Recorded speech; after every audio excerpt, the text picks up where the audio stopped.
بسم الله الرحمن الرحيم وما أرسلنا من رسول إلا ليطاع بإذن الله صدق الله العظيم وقال النبي صلى الله عليه وسلم لا يؤمن أحدكم حتى أكون أحب إليه من والده وولده والناس أجمعين أو كما قال۔ پروگرام اصلاح معاشرہ کے حوالے سے آج ہمارا جو ٹاپک ہے وہ ہے محبت رسول اور اس کے تقاضے۔ اس ضمن میں پہلی بات یہ عرض کرتا ہوں کہ محبت رسول یہ ہم میں سے ہر ایمان والے اور مسلمان کے دین کا ایک جز ہے، ایک اہم حصہ ہے، اور اس کے بغیر ہمارا دین مکمل نہیں ہوتا۔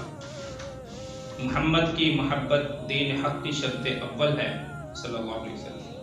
محمد کی محبت دین حق کی شرط اول ہے، اسی میں ہو اگر خامی تو سب کچھ نامکمل ہے۔ اس کے بغیر ہمارا دین مکمل نہیں ہے۔ ہم اپنے آپ کو کامل مومن نہیں کہہ سکتے جب تک کہ ہمارے پیارے پیغمبر حضرت محمد الرسول اللہ صلی اللہ علیہ وسلم کی کامل محبت ہمارے دلوں میں نہیں، جس کو پیارے پیغمبر صلی اللہ علیہ وسلم نے بیان فرمایا۔ آپ نے فرمایا لا یؤمن احدکم، تم میں سے کوئی شخص بھی اس وقت تک مومن نہیں ہو سکتا حتی اکون احب الیہ من والدی وولدی والناس اجمعین، جب تک کہ میں محمد صلی اللہ علیہ وسلم اس کو اپنے والد، اپنی اولاد اور تمام انسانیت سے زیادہ محبوب نہ ہو جاؤں، اس وقت تک وہ مومن نہیں ہو سکتا۔ یعنی ہمارا ایمان ہی اس کے بغیر مکمل نہیں۔ اب ایک اس کے تقاضے کیا ہیں؟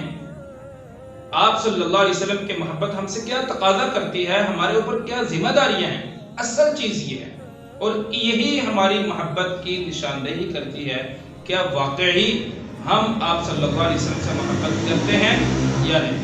یعنی جب ہم اس کے تقاضوں کو پورا کر رہے ہیں تو اس کا مطلب ہم آپ سے محبت کرتے ہیں۔ ہمیں اپنی زبان سے گنوانے کی ضرورت نہیں ہوگی کہ ہم عاشق رسول، لیکن اگر ہم محبت کے تقاضوں کو پورا نہیں کر رہے پھر ہم زبان سے لاکھ بار کہیں ہم عاشق رسول نہیں ہو سکتے۔ تو ان تقاضوں میں دو باتیں جو بنیادی ہیں، اطاعت رسول اور دفاع رسول۔ اطاعت رسول اس میں ہماری پوری زندگی اس میں ہے کہ ہم اپنی ساری زندگی، چاہے ہم جس حیثیت میں بھی ہیں، ہم اپنے پیارے پیغمبر، اپنے نبی حضرت محمد الرسول اللہ صلی اللہ علیہ وسلم کی سیرت کی، آپ کی حیات طیبہ کی، آپ صلی اللہ علیہ وسلم کی پوری زندگی کی ہم پیروی کریں گے، اس کی اطاعت کریں گے، آپ کی فرما برداری میں اپنی زندگی کا ہر لمحہ آپ کی فرما برداری میں گزاریں گے۔ یہ محبت رسول کا جو بنیادی تقاضا ہے، آگے اس میں پھر مختلف شاخیں ہیں، یہ بنیادی تقاضا یہ ہے کہ اگر ہم محبت کرتے ہیں تو اس کا جو بنیادی تقاضا وہ یہی ہے کہ ہم آپ کی اطاعت کرتے ہیں یا نہیں کرتے، اور یہی ایک معیار ہے جس سے ہم اپنی محبت کو ماپ سکتے ہیں کہ ہم آپ سے کتنی محبت کرتے ہیں۔ جتنا ہم آپ کی سیرت پہ، آپ کی سنت پہ چل رہے ہیں، اتنے ہم آپ سے محبت کر رہے ہیں، اور جتنا سنتوں کو چھوڑ رہے ہیں، اس کا مطلب یہ کہ ہمارے دلوں میں ہمارے نبی کی اس طریقے سے محبت نہیں ہے، کیونکہ ہم اس کے عملی تقاضے پورے نہیں کر رہے۔ تو اطاعت رسول، نبی اکرم صلی اللہ علیہ وسلم نے ارشاد فرمایا کل امتی یدخلون الجنہ الا من ابا، میری ساری امت جنت میں داخل ہو جائے گی ہاں جس نے میرا انکار کیا، جس نے انکار کیا۔ صحابہ نے عرض کیا رسول اللہ انکار سے کیا مراد ہے، کون انکار کرنے والا؟ آپ نے فرمایا من اطاعنی دخل الجنہ، جس نے میری اطاعت کی وہ جنت میں داخل ہو گیا، اور جس نے میری نافرمانی کی اس نے انکار کیا۔ اس کا مطلب وہ جنت میں داخل نہیں ہوگا۔ تو محبت رسول کا جو بنیادی تقاضا ہے وہ یہی ہے اطاعت رسول۔ جو آیت کریمہ میں نے آپ کے سامنے تلاوت کی ہے، اللہ نے بھی یہ ارشاد فرمایا ما ارسلنا من رسول الا لیطاع باذن اللہ، ہم نے جتنے بھی پیغمبر بھیجے ہیں، جتنے بھی رسول بھیجے ہیں، مقصد ایک ہی ہے کہ اللہ کے حکم سے، اللہ کے حکم کے مطابق ان پیغمبروں کی اطاعت کی جائے۔ یعنی سارے پیغمبروں کی آمد کا مقصد ہی یہ ہے کہ ان کی اطاعت اور فرما برداری اور ان کو ماڈل اور نمونے کے طور پہ پیش کیا گیا کہ ہم ان کی زندگی کے مطابق اپنی زندگی کو گزاریں. تو اطاعت رسول. دوسرا ہے دفاع رسول. ہم اپنے نبی حضرت محمد الرسول اللہ صلی اللہ علیہ وسلم سے محبت اس حد تک کریں کہ ہمیں اپنی جان بھی قربان کرنی پڑے آپ کی حرمت کے لیے، ہم اس کے لیے بھی تیار. دفاع رسول. کیوں؟ اللہ تعالیٰ بھی اپنے نبی کا دفاع کرتے ہیں. قرآن مجید میں اللہ نے ارشاد فرمایا والذین یؤذون المؤمنین والمؤمنات بغیر ما اکتسبوا فقد احتملوا بہتانا واثما مبینا، کہ جو مومن مردوں اور عورتوں کو تکلیف پہنچاتے ہیں تو وہ بہت بڑا گناہ اٹھا رہے ہیں. تو سب سے بڑا مومن جو ہے وہ ہمارے پیارے پیغمبر حضرت محمد الرسول اللہ صلی اللہ علیہ وسلم ہے. اور سورہ قلم میں اللہ تعالیٰ نے ایک ایسے شخص کو جو آپ صلی اللہ علیہ وسلم کے خلاف بکواسات کرتا تھا، اللہ نے اس کی تذلیل فرمائی اور ایسے ایسے الفاظ اس کے لیے استعمال کیے، یعنی اپنے نبی کی حرمت کے دفاع میں.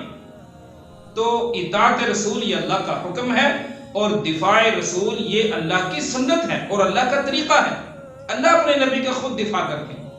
تو یہ بنیادی بات ہے کہ محبت رسول کا جو ہم دعویٰ کرتے ہیں، جب تک ہم عملی طور پہ اس کے تقاضوں کو پورا نہیں کریں گے ہم سچے اور پکے عاشق رسول نہیں ہو سکتے.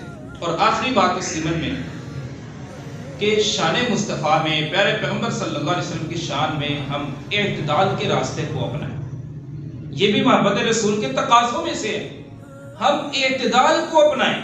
اور یہ میں اپنی طرف سے نہیں کہہ رہا، پیارے پیغمبر صلی اللہ علیہ وسلم نے خود ارشاد فرمایا، آپ نے فرمایا لا تطرونی کما اطرت النصارى عیسی ابن مریم، کہ مجھے میری شان ایسے بڑھا چڑھا کر پیش نہ کرنا جیسے عیسائیوں نے عیسیٰ علیہ السلام کی شان کو ایسے بڑھا کے پیش کیا کہ ان کو اللہ کا بیٹا ہی بنا لیا. تو میری شان کو ایسے نہ بڑھانا، میں تو اللہ کا بندہ ہوں اور اس کا رسول. میری شان کو ایسے نہ بڑھانا، اعتدال سے نہ بڑھنا، حد سے نہ بڑھنا. اسی طریقے سے ایک مرتبہ چند بچیاں وہ اشعار پڑھ رہی تھی، اشعار پڑھتے پڑھتے انہوں نے کہا وَفِينَا نَبِيٌّ يَعْلَمُ مَا فِي غَدٍ، کہ ہم میں وہ نبی موجود ہیں جو کل کی بات کو جانتے ہیں. پیارے پیغمبر صلی اللہ علیہ وسلم نے ان کو روک کے فرمایا بیٹا یہ نہیں، جو تم پڑھ رہی تھی وہی پڑھو. خدا اپنے اس کو روک دیا، منع کر دیا. اور صحابہ فرماتے ہیں لم یکن شخص احب الیہ من رسول اللہ صلی اللہ علیہ وسلم، کہ صحابہ کے ہاں اللہ کے رسول سے بڑھ کے کوئی شخص محبوب نہیں تھا. سب سے زیادہ پیار اور سب سے زیادہ عزت و اکرام وہ اللہ کے نبی کی کرتے تھے. لیکن اس کے باوجود صحابی فرماتے ہیں وَقَانُوا إِذَا رَأَوْهُ لَا يَقُومُوا لِمَا يَعْلَمُونَ مِنْ كَرَاهِيَتِهِ لِذَلِكَ، لیکن اس کے باوجود اس کے کہ وہ نبی کی سب سے زیادہ تقریم کرتے تھے، لیکن وہ جب آپ کو دیکھتے تھے وہ کھڑے نہیں ہوتے تھے آپ کی تعظیم کے لیے، کیونکہ وہ جانتے تھے کہ پیارے پیغمبر صلی اللہ علیہ وسلم اس کو ناپسند کرتے ہیں. تو یہ اعتدال ہے. آپ صلی اللہ علیہ وسلم کی شان کو اللہ تعالیٰ کی ذات کے بعد ہمارا یہ عقیدہ ہے کہ بعد از خدا بزرگ تو ہی قصہ مختصر، اللہ کے بعد ہمارے نبی کی شان ہے سب سے بڑی، لیکن آپ صلی اللہ علیہ وسلم کی جو شان ہے وہی بیان کی جائے. کیا اللہ نے جو شان بیان کی یا پیارے پیغمبر صلی اللہ علیہ وسلم کی زبان مبارک سے جو آپ کی شان ہے، کیا ہمارے لیے وہ کم ہے؟ یہ وہ کم درجہ رکھتی ہے جو ہم اپنی طرف سے بڑھا چڑھا کے آپ کی شان کو بیان کریں؟ تو اعتدال سے کام لینا آپ صلی اللہ علیہ وسلم کی شان کو بیان کرنے میں یہ بھی محبت رسول کا تقاضا ہے کہ اس میں آپ صلی اللہ علیہ وسلم نے اس کی خود تعلیم فرمائی ہے.